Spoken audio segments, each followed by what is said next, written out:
So when it comes to finding talent, do you tend to sort of really keep an eye on F2, F3? Is that where you normally look? No, we look much younger than this.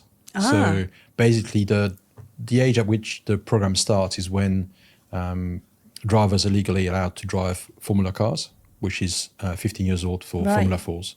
So we try to get drivers within the academy when they're about to step into cars in Formula 4.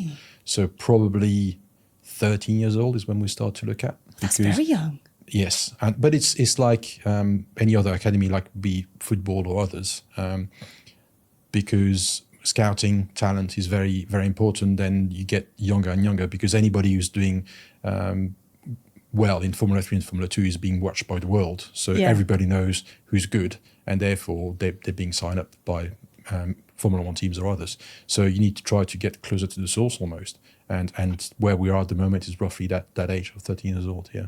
I mean, it seems to do the trick, doesn't it? I mean, the junior drivers that have come through Red Bull have just had so much success. Like I'm just thinking off the top of my head. I mean, obviously Max Verstappen, Seb, Danny Rick, yourself. It seems to be a skill to pick the right people.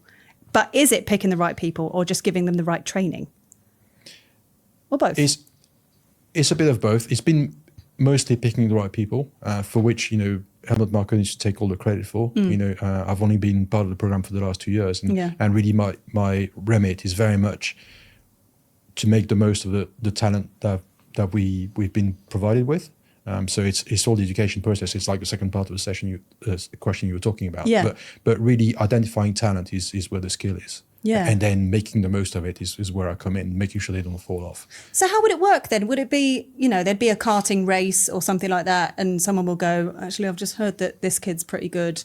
So then maybe you would go out and have a little look, or Helmut would go out and have a little look, or you'd have to send out some secret people so no one knows what's going on. Yeah, a combination of all of this. Yeah. And also what we do is that our simulator program, I think, is quite strong in that respect, in terms of having metrics that are relevant to the racetrack, and also having a very, very long experience of many people coming through those doors. So we've got data from drivers who raced here 15 years ago. Yeah. So, Carlos Sainz is a 13 or 14-year-old. We've got the data. Yeah. And because simulator, which is a control and constant environment, tomorrow a 13-year-old can come in and compare himself to Carlos Sainz in exactly the same car. Oh, yeah. And therefore we can say, okay, at your age, this is how you compare to a 13-year-old future Formula 1 star. Yeah. And therefore we can say, okay, you're there, the margin progression is this and that. So to answer your question, all of the above, basically. So is